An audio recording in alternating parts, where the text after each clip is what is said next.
नमस्कार दोस्तों, आप सभी का स्वागत है अन्नपूर्णा क्लासेज में। यहाँ हम रामनिवास माथुरिया जो मैथ्स की बुक है उसका सॉल्यूशन कर रहे थे और इसी कड़ी में जो चैप्टर है कंपाउंड इंटरेस्ट चक्रवृद्धि ब्याज, उसके क्वेश्चन नंबर 54 तक हम कर चुके थे। तो क्वेश्चन नंबर 55 से आज स्टार्ट करते हैं। तो देखिएगा, 5,000 रुपये की राशि 20% वार्षिक दर से 1 वर्ष के लिए उधार ली जाती है। ठीक है, तो 6 माही ब्याज की शर्त व 3 माही ब्याज की शर्त दोनों के ब्याज में अंतर क्या होगा। देखिए, यहाँ हमें 6 माही और 3 माही दोनों निकालना है और दोनों का अंतर बताना है। ठीक है, जब 6 माही होगा ना तो 6 माही में क्या हो जाएगा हमारे पास, ब्याज तो क्या, ब्याज की दर तो क्या हो जाएगी, आधी। आधी का मतलब 20/2, तो ब्याज की दर तो कितनी हो जाएगी, 10%। और समय कितना आ जाएगा, 1 वर्ष है तो 1 का 2 गुना कर देंगे तो कितना आ जाएगा, 2। तो निकाल लीजिए। देखो, दर 10%, मूलधन कितना है 5,000। तो पहले तो फर्स्ट तिमाही में कितना आएगा, 5,000 का 10% जब आप निकालोगे तो कितना, 500 रुपये।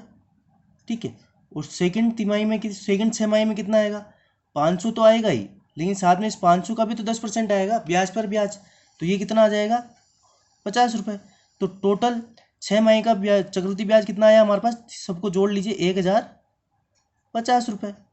ठीक है, अब तीन तिमाही पर कैलकुलेट करते हैं हम। तिमाही देखिएगा, तिमाही में क्या होगा, ब्याज की जो दर है ना, ब्याज की दर में तो कितनी हो जाएगी, 4 का भाग लग जाएगा, मतलब 20/4। तो ये तो कितनी आ जाएगी, 5%। और समय कितना हो जाएगा, 4 गुना। तो समय कितना आ जाएगा हमारे पास, 4। तो देखिए, तो फर्स्ट तिमाही में कितना आएगा, ब्याज की दर कितनी, 5%। 5,000 का 5% कितना होगा, 250। सेकेंड तिमाही में कितना होगा, 250 तो आएगा ही, लेकिन साथ में इस पर भी तो ब्याज लगेगा, तो इसका 5% कितना हो जाएगा 250 का, 12.5। ठीक है, थर्ड वाली तिमाही में क्या आएगा, 5%, 250 तो आएगा ही, लेकिन साथ में इसका ब्याज कितना आएगा, 12.5। इसका ब्याज कितना आएगा, 12.5। साथ में इस पर भी तो ब्याज आएगा हमारा, तो इस पर ब्याज कितना लगेगा हमारा, 12.5 का 5%/100। तो ये कितना आ जाएगा हमारे पास, 0.625। ठीक है, तो यहाँ क्या है, 0.625 एक और आ जाएगा। अब जो फोर्थ तिमाही होगी इसमें कितना, 250 तो आएगा ही, साथ में इस पे ब्याज 12.5। इन तीनों पे सबसे पहले इन तीनों का ब्याज लिख दीजिए, कितना, 12.5, 12.5 और 12.5। ठीक है, अब देखो, साथ में इसका इसका और इसका भी तो ब्याज आएगा। 12.5 का 6.25 आया था ना, मतलब साथ में क्या आएगा हमारे पास, इसको 3 बार 3 से मल्टीप्लाई कर लो, 3 इंटू 0.625, ये तो आएगा ही। और साथ में क्या आएगा, इसका भी, इस पर भी तो ब्याज लगेगा हमारा 0.5 से, तो ये इसका ब्याज कितना हो जाएगा, 0.625 इंटू 5/100। ठीक है, 1 दशमलव हटाएंगे तो नीचे कितना, 100 और आ जाएगा। ठीक है, तो ये कुछ पॉइंटों में बहुत आगे जाएगा, तो इसको छोड़ दो, इसको लेने की जरूरत नहीं, या कुछ हम मान लेते। तो देखो, अब इन सबको जोड़ लो, हमारे पास तिमाही का टोटल CI आ जाएगा। तो कितना आएगा, 250। हज़ार तो एक, 12.5 कितनी बार आ रहा है, 6 बार आ रहा है, तो ये कितना हो जाएगा, 75। मतलब 1,000 तो एक, साथ में 75 एक, और ये कितना है साथ में 0.625। ठीक है, साथ में 3 बार और है, तो ठीक है, इसमें 3 बार और आ जाएगा, तो इसको पूरे को काट दो आप। ये कितना आ जाएगा हमारे पास, 0.625 को एक, तो एक और था ना, तो इसको 4 हो जाएगा, तो ये कितना आ जाएगा हमारे पास, 2.5। इन सबको जोड़ लीजिए, कितना आएगा, 1,077.5। ठीक है, 1,077.5 आया ना तिमाही का टोटल। तो देखो, इसका 1,050 आया था, इसका 1,077.5 आया, तो टोटल यहाँ अंतर कितना आ जाएगा हमारे पास, 1,077.5 में से जब 1,050 आप घटाओगे तो ये कितना आ जाएगा, 27.5। और यही क्या हो जाएगा हमारा, इसका आंसर हो जाएगा। ठीक है, एक साहूकार 4% वार्षिक ब्याज की दर से उधार लेता है। ठीक है, तथा ब्याज को वर्ष के अंत में लौटाता है।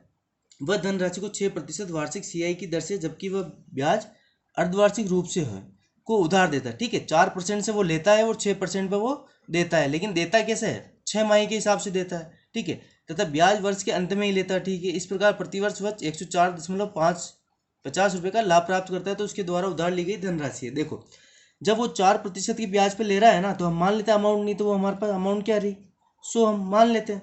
तो जब 4% की दर से ले रहा है, तो उसको ब्याज कितना मिल रहा है, कितना दे रहा है वो, 4 रुपये। ठीक है, एक वर्ष में 4% की दर से कितना, 4 रुपये देगा ना, लेकिन जब वो 6% की दर से कैलकुलेट करते हैं, वो देता है, तो उसको मिलता है कितना है।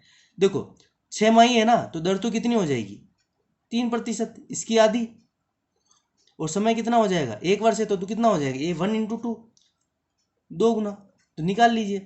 देखो 4% की दर से तो वो ले रहा था ना, तब तो 4 रुपये दे रहा था, लेगा कितना, फिर पहली 6 में कितना लेगा, 3% की दर से 100 पर 3 रुपये, और सेकंड तिमाही में कितना लेगा, वापस 3 रुपये, लेकिन इस पे भी तो ब्याज आएगा, ब्याज पर ब्याज, तो इसका कितना आ जाएगा हमारा, 3 का 3% कितना हो जाएगा, 0.09।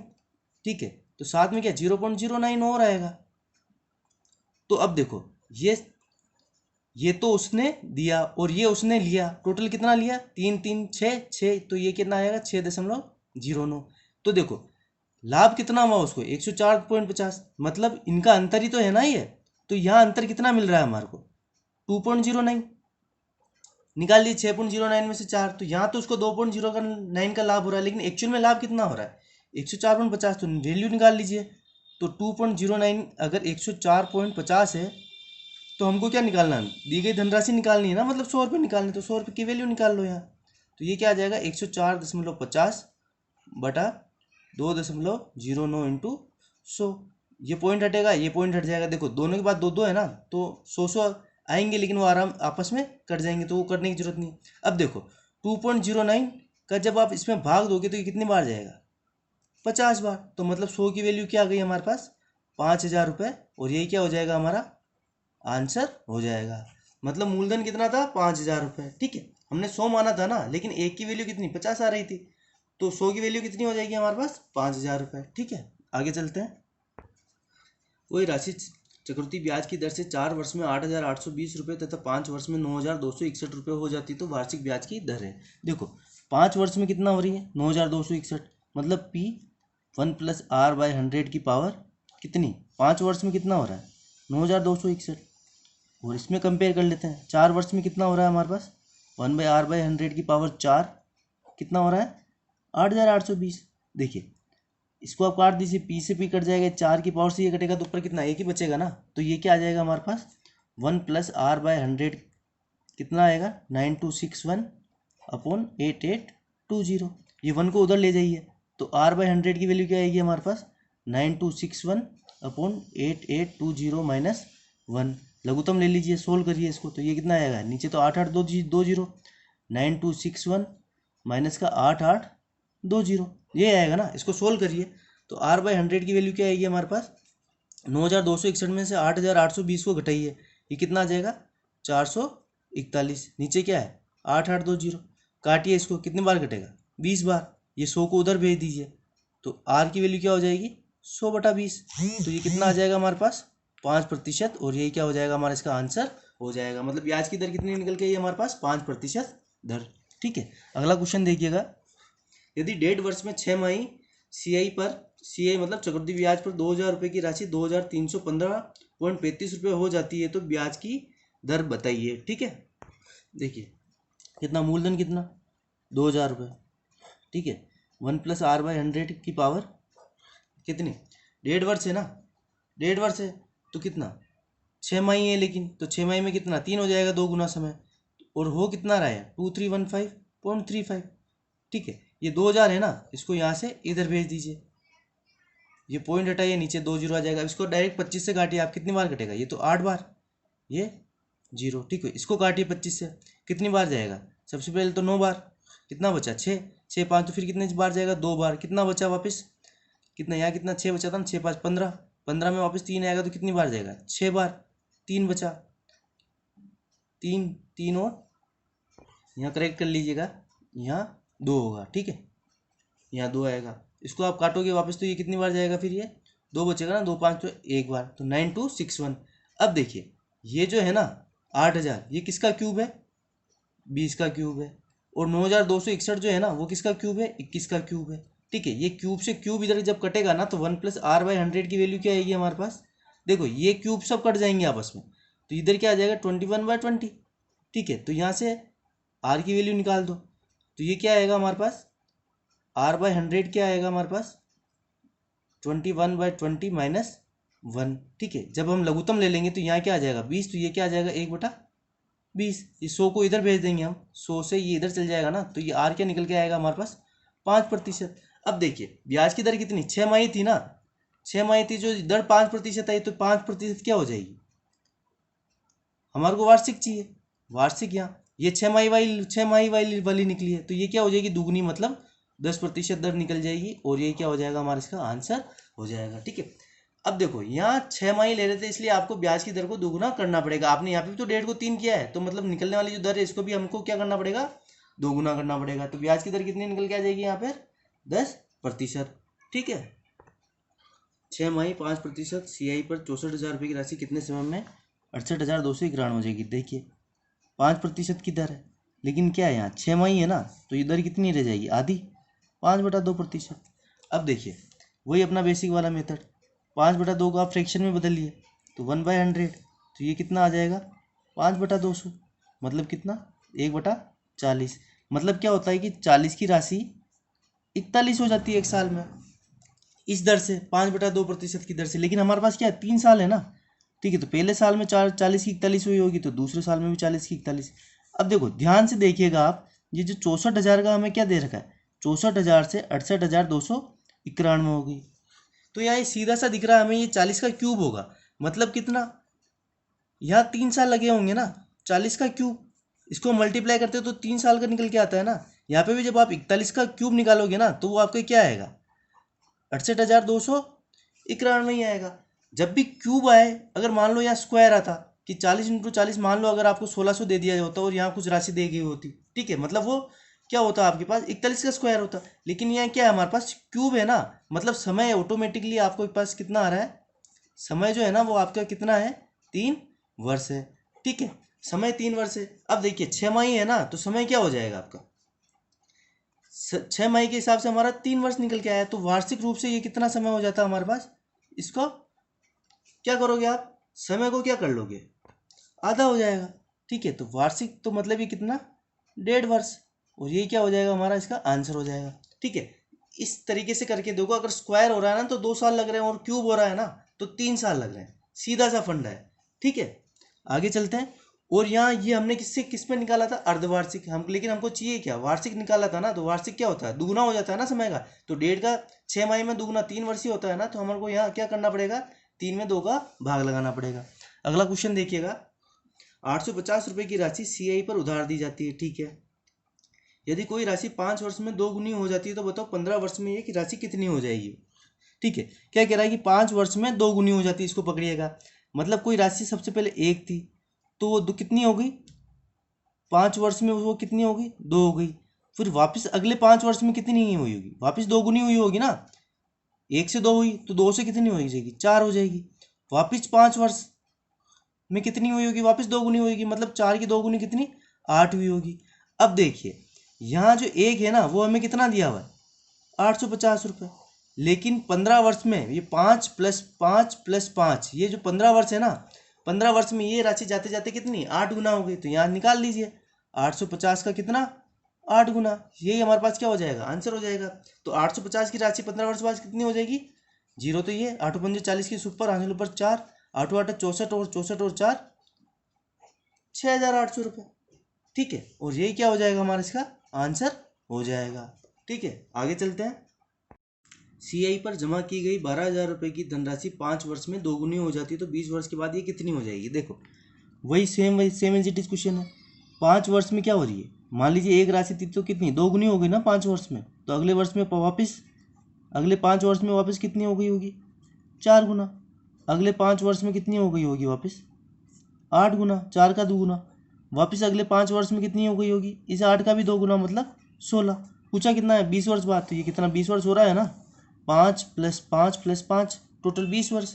अब देखिए पहले वो धनराशि कितनी थी, 12,000 रुपये, लेकिन वो 20 वर्ष बाद जाते जाते कितनी हो गई, 16 गुना हो गई ना, तो 16 को 12 से मल्टीप्लाई कर लो, 16 × 12। अगर एक की वैल्यू 12,000 थी, तो 20 वर्ष बाद कितनी, 16 गुना हो गई ना, तो निकाल लीजिए 16 को। जब आप ये 3 जीरो तो ऐसे ही आएंगे, 16 दूनी 32 का 2, हासिल ऊपर 3, 16 और 3 19, तो ये कितना आ जाएगा, 1,92,000 रुपये आ जाएगा, और ये क्या हो जाएगा हमारा इसका आंसर हो जाएगा। ठीक है, अर्धवार्षिक रूप से संयोजित चक्रवृद्धि ब्याज की 10% वार्षिक दर से 800 रुपये की धनराशि, ध्यान दीजिएगा 800 रुपये की धनराशि कितने वर्ष में 926.1 रुपये हो जाएगी। ठीक है, तो फॉर्मूला क्या होता है हमारा, P 1+R/100 की पावर T, और ये क्या होता है, मिश्र धन होता है। अब देखिए यहाँ अर्धवार्षिक है ना, तो 10% की दर हमारे पास कितनी रह जाएगी, 10/2, 5%। तो रख दीजिए यहाँ वैल्यू। क्या कह रहा है कि 800 रुपये की राशि, तो 800 1+5/100 की पावर T इक्वल में क्या हो रहा है, 9261। ठीक है, ये 800 को इधर भेज दो, 800, ये पॉइंट से पॉइंट हटेगा तो नीचे क्या आ जाएगा, 0। तो इसको सोल्व करो, ये क्या आ जाएगा हमारे पास, 105/100 की पावर T इक्वल में, देखो 9261 किसका, 21 का स्क्वायर, 21 का क्यूब होता है ना, और ये किसका होता है, 8020 का क्यूब। ठीक है, इसको भी काट लो तो ये क्या आएगा, 21/20 का की पावर T इक्वल में 21/20 की पावर 3। ये बेस से बेस कट जाएगा, तो T की वैल्यू क्या है आपके पास, 3 वर्ष। ठीक है, लेकिन अब ध्यान से देखना, यहाँ अर्धवार्षिक निकाला है ना हमने, तो समय क्या हो जाएगा, इस समय में आपको 2 का भाग देना पड़ेगा, तो 6 मंथ। तो ये तो क्या अर्धवार्षिक के लिए थी, हमको क्या चाहिए, वार्षिक चाहिए ना, तो ये कितना आ जाएगा, 1.5 वर्ष, और ये क्या हो जाएगा हमारा, इसका आंसर हो जाएगा। ठीक है, अगले क्वेश्चन पे चलते हैं। क्वेश्चन नंबर 5887 रुपये की राशि प्रवीण ने 2 अलग अलग बैंकों में जमा कराई। ठीक है, परंतु पहले बैंक से 2 वर्ष में उतनी ही राशि प्राप्त होती है जितनी दूसरे बैंक से 4 वर्ष में प्राप्त होती है। ठीक है, मतलब पहले बैंक का 2 वर्ष का और दूसरे बैंक का 4 वर्ष का मिश्रित धन बराबर है। यदि CI की दर 5% हो तो पहली बैंक में राशि जमा कराई, मतलब पहली बैंक वाली राशि हमें निकालनी है। ठीक है, तो अब देखो सीधी सी बात है हमारे पास कि मतलब पहले बैंक का 2 वर्ष का, मतलब ए का जो है ना दर कितनी है हमारे पास, 5%। तो ये क्या देखो 1+R/100 होता है ना हमारे पास की पावर T, तो यहाँ कितना आ जाएगा, इसको सोल्व करोगे, यहाँ 5 रखोगे तो 105/100, समय कितना है, 2 वर्ष, और दूसरी कंडीशन में क्या है, 4 वर्ष, मतलब कितना, 105/100 की पावर 4। अब देखिए 2 है ना पूरा, इससे कटेगा तो ये इधर 2 बच जाएगा, तो A/B की वैल्यू क्या आ जाएगी हमारे पास, इसको आप अंदर काट दो तो ये क्या आएगा, 21/20, मतलब 21 का स्क्वायर तो कितना आ जाएगा हमारे पास, 441, और 20 का स्क्वायर कितना आ जाएगा, 400। मतलब A की वैल्यू कितनी, 441, और B की वैल्यू कितनी, 400। तो A का हिस्सा निकालना है ना हमारे को। तो देखो ये टोटल राशि कितनी थी, 5887, तो निकाल लो 5887 का पहली राशि 441 निकालनी, तो ठीक है 441 अनुपात आ गया ना, 441 और 400, तो अनुपातों का योग कितना हो जाएगा यहाँ हमारे पास, यहाँ 841। इसको काटो देखो, तो ये 841 जब आप 5887 से काटोगे ना, तो ये कितने बार कटेगा, 7 बार। ठीक है, 7 को इससे मल्टीप्लाई करोगे, 7 7 चौक 28 का 8, हासिल ऊपर 2, 7 चौक 28, 28 और 2 30, तो ये कितना आ जाएगा, 3087 रुपये, और ये क्या हो जाएगा हमारा आंसर। मतलब पहले बैंक में जमा राशि कितनी थी हमारी, 3087 रुपये। ठीक है, अगले क्वेश्चन पे चलते हैं।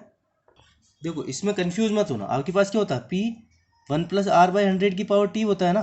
ठीक है, तो फर्स्ट वाले को P को मैंने A मान लिया, और सेकंड वाली राशि को B मान लिया। ठीक है, वही तो है ना, P यहाँ A हो गया और यहाँ B हो गया, और वही ये T की पावर एक बार 2 रख दी, 4 रख दी, और ये 1+R/100 को सोल्व करोगे तो 105/100। ठीक है, तो कंफ्यूज मत होना। क्वेश्चन नंबर 64 देखिएगा, कोई राशि चक्रवृद्धि ब्याज से 2 वर्ष में 5200 रुपये हो जाती है तथा 4 वर्ष में 6500 रुपये हो जाती है, तो वह राशि क्या है। अब देखो सीधी सी बात क्या कहना चाह रहा है वो, कोई राशि है P 1+R/100, तो क्या कहना चाह रहा है, 2 वर्ष में सब, तो चलो ज़्यादा वाले को ऊपर लेते हैं, थोड़ा काटने में आसानी होगी। तो ये कितनी हो जाती है, 6500, और जब यह राशि 2 वर्ष में कितनी हो जाती है, 5200। ठीक है, ये पूरा इससे कटेगा तो ऊपर क्या केवल क्या बचेगा, केवल 2 बचेगा, और ये 00 से 00 इधर काट दो, तो ये क्या आया हमारे पास, 1+R/100 की पावर 2 इक्वल टू 65/52। ठीक है, यही आएगा ना। इसको देखो 13 से काटो तो ये क्या आएगा, 4, और ये कितना आएगा, 5। ठीक है, तो ये क्या आएगा, 1+R/100 का स्क्वायर इक्वल टू 5/4। ठीक है, अब देखो आपको यहाँ थोड़ी काटने में आसान दिक्कत होगी, तो इसका देखो सिंपल से चीज़ बताता हूँ मैं। देखो 2 वर्ष में राशि कितनी हो गई, 5200। 4 वर्ष में राशि कितनी हो गई हमारे पास, 6500। ठीक है, इसका आप अनुपात निकाल दीजिए, ये कितना आएगा हमारे पास, 13 से काटिए, 4:5। अब देखिए तो स्टार्टिंग जो वर्ष रहा होगा ना शुरू में, ठीक है, अगर 2 वर्ष के अंदर अनुपात 4:5 है ना, तो यहाँ पे भी अनुपात कितना, 4:5 ही रहा होगा। ठीक है, स्टार्टिंग में जो राशि रही होगी ना मूलधन, वो भी 2 वर्ष में, देखो 2 वर्ष के अंदर राशि 4 से 5 हो रही है ना, मैंने आपको बताया था ना कि अपन अगर 2 वर्ष में 2 गुनी हो रही है तो अगले 2 वर्ष में भी 2 गुनी होगी। कंसेप्ट हम कर चलाते आ रहे हैं ना। तो मतलब अगर यहाँ 4:5 है ना, तो यहाँ पे भी 4:5 ही होगा। मतलब जब पहले वर्ष से दूसरे वर्ष जब 5200 राशि हुई ना, तो 5200 तो क्या, अगर 5 की वैल्यू अगर 5200 थी तो मूलधन क्या हमारा 4 रहा होगा, तो निकाल दीजिए 4 की वैल्यू क्या आ जाएगी, 5200/5 इंटू 4। इसको आप काटिए, कितनी बार कटेगा ये, एक बार गया, फिर ये जाएगा नहीं तो कितना, 0 आएगा, बीच में कितना 4 और ये 0, ठीक है, 1040, 1040 4 से मल्टीप्लाई करोगे आप तो ये कितना आएगा 0, 16 का 6 और ये 4160 रुपये, ठीक है। और यही क्या हो जाएगा हमारे इसका आंसर हो जाएगा। देखो इससे करोगे ना आप तो बहुत लंबा हो जाएगा, हम कर नहीं पाएंगे, इसलिए आप इसको डायरेक्ट रेशियो वाले मेथड से सोल्व करो। अगर 2 वर्ष में 4:5 होती है ना, तो ये जो स्टार्टिंग वाले 2 वर्ष है ना, इसमें भी अनुपात 4:5 ही होगा। तो 5 की वैल्यू अगर 5200 है तो 4 की वैल्यू क्या हो जाएगी 4160, और ये क्या हो जाएगा हमारा इसका आंसर हो जाएगा, ठीक है। क्वेश्चन को किस तरीके से ईजी बना सकते हैं वो देखिएगा आप, ठीक है। अगले क्वेश्चन पर चलते हैं, क्वेश्चन नंबर 65 पर। 6400 रुपये की राशि 5% की दर से 3 वर्ष के लिए उधार दी जाती है तो CI/SI से कितना रुपये अधिक होगा।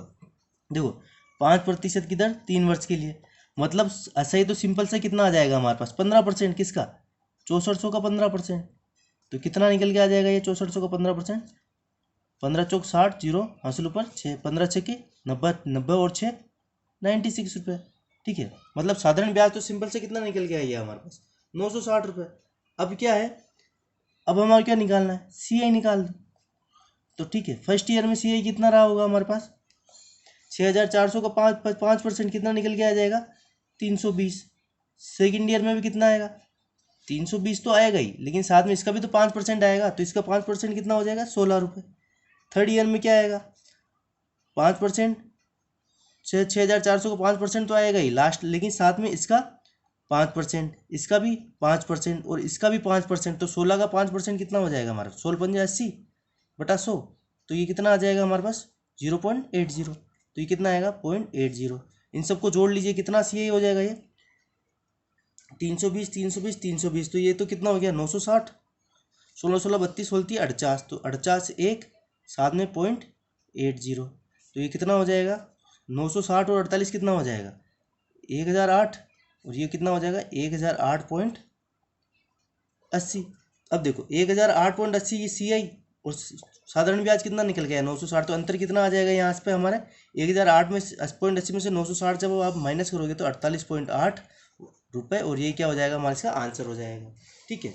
अगला क्वेश्चन देखिएगा, कोई राशि कितने वर्षों में 4 गुनी हो जाएगी यदि वह 18 वर्षों में 64 गुनी हो जाती है। देखिए 18 वर्ष में कितनी हो रही है, वो 18 वर्ष में 64 गुना हो रही है, ठीक है। अब देखो एक चीज़ देखना आप, एक यहाँ रिलेशन बनाने की कोशिश करना, 64 गुना तो 64 से, अब देखो वो क्या कह रहा है वो कि कोई राशि कितने वर्ष में 4 गुनी हो जाएगी यदि वह 18 वर्ष, अब देखो 4 से पहले कितनी हुई होगी 16, और 16 से कितनी हुई होगी 64, मतलब यहाँ कितना पहले 16 गुना कुछ ना कुछ आया होगा ना, और फिर वह 4 गुना आया होगा, ठीक है। इसमें थोड़ा उल्टा चलो, तो यहाँ क्या होता है एक रिलेशन बनाने की कोशिश करना आप, अगर देखो 4 से पहले 16 हुआ होगा, 16 से कितना 64 हुआ होगा, तो मतलब अगर मैं यहाँ 6 वर्ष मानता हूँ तो 6 से 12 वर्ष आते आते देखो 6 वर्ष के गैप में कितनी 4 से 16 गुना हुई, वापस 6 वर्ष के गैप में कितनी 64 गुना हुई होगी ना, तो यहाँ हमारा आंसर क्या हो जाएगा 6 वर्ष, और ये क्या हो जाएगा हमारा इसका आंसर हो जाएगा, ठीक है। यहाँ आपके पास जब ऑप्शन होंगे ना आपके सामने तो आप इसको आसानी से कर पाओगे, ठीक है। जब आपके पास 6 होता ना तो आप करके देख लेते कि देखो 64 गुना मतलब, और हमारे को 4 गुना पूछा तो मतलब कैसे हुई होगी 4 से पहले 16 हुई होगी, 16 का वापस 4 गुना कितना 64 होता है ना, तो यहाँ पे भी तो गैप बराबर ही आएगा, तो पहले 6 से 12 हुआ होगा, 12 से 18 हुआ होगा, ठीक है। अगला क्वेश्चन और देखते हैं, सेम इसी तरीके आपको थोड़ा डाउट क्लियर हो जाएगा। कोई राशि 3 वर्ष में कितनी गुनी हो जाएगी यदि वो 12 वर्ष में 16 गुनी हो जाती। अब देखिए सीधी सी बात, 12 वर्ष में कितना हो रहा है वो 16 गुना, ठीक है। हमें क्या पूछा है, तो 3 वर्ष में कितनी हो जाएगी। अब देखिए वर्ष कुछ भी हो इक्वली चलेगा ना डिफरेंस, तो पहले 3 से अगर 6 वर्ष में निकालता हूँ फिर 9 निकालता हूँ, यहाँ देखो 3 का गैप 3 का गैप और 3 का गैप, तो यहाँ पे भी देखो अब ध्यान से देखना, 16 गुना हुई ना, तो अब देखो आप करके देखो, मान लीजिए 2 गुनी बड़ी होगी तो पहले 8 से 16 हुई होगी, फिर 4 से 8 हुई होगी, और फिर 4 से कितना 2, मतलब 3 वर्ष में हर में वो 2 गुना होती जा रही। तो देखो 3 वर्ष में अगर वो 2 थी ना, तो फिर अगले 3 वर्ष में 4 4 होगी 2 गुनी, फिर वापस 4 का 2 गुना 8 हो गया, फिर 8 का 2 गुना 16 हो गया, मतलब 3 वर्ष में कितना हुआ होगा, वो 2 गुनी हुई होगी, और ये क्या हो जाएगा हमारा इसका आंसर हो जाएगा। ठीक है, थोड़ा मेच्योरिटी लाना। ये क्वेश्चन जब आप ऑप्शन देखोगे ना, तो अपने आप आपके दिमाग में स्ट्राइक होंगे और अपने आप आपके आंसर आएंगे। ठीक है, थोड़ी प्रैक्टिस की जरूरत पड़ेगी बस। तो नहीं, अगर हमारा ऐसा नहीं कर सकते, हम दिमाग नहीं चला सकते, तो फॉर्मूले हैं जिंदाबाद, बुक में दे रखा है, देख लीजिएगा और कर लीजिएगा। ठीक है, पर मैं वैसे नहीं करा सकता, मेरे को फॉर्मूले याद नहीं होते, मैं बेसिक से चलता हूँ। ठीक है, किस राशि का 5% वार्षिक ब्याज की दर से 2 वर्ष का सीए 164 रुपये हो जाएगा। ठीक है, वो अमाउंट नहीं है तो मैं मान लेता हूँ कितना 100 रुपये रहा होगा, 5% वार्षिक दर। तो देखिए पहले वर्ष का सीए कितना रहा होगा, फर्स्ट ईयर का 100 का 5% कितना 5 रुपये। सेकेंड ईयर में भी वापस क्या रहा होगा, 5 रुपये तो रहा ही होगा, लेकिन साथ में इस पर भी इसका भी तो ब्याज रहा होगा। 5 का 5% कितना हो जाएगा हमारे पास 0.25। तो टोटल सीए कितना आया यहाँ हमारे पास 10.25 रुपये। ठीक है, लेकिन एक्चुअल में दिया कितना हमारे को 164। अगर 10.25 की वैल्यू अगर 164 रुपये है, तो हमें कितना, हमने माना कितना था, तो 100 की वैल्यू निकाल दो, आंसर आ जाएगा हमारा। तो ये क्या आ जाएगा 164 बटा 10.25 इंटू 100, पॉइंट हटाइए 100 और आएगा। ठीक है, इसको 25 से काटिए तो ये कितना आ जाएगा 41।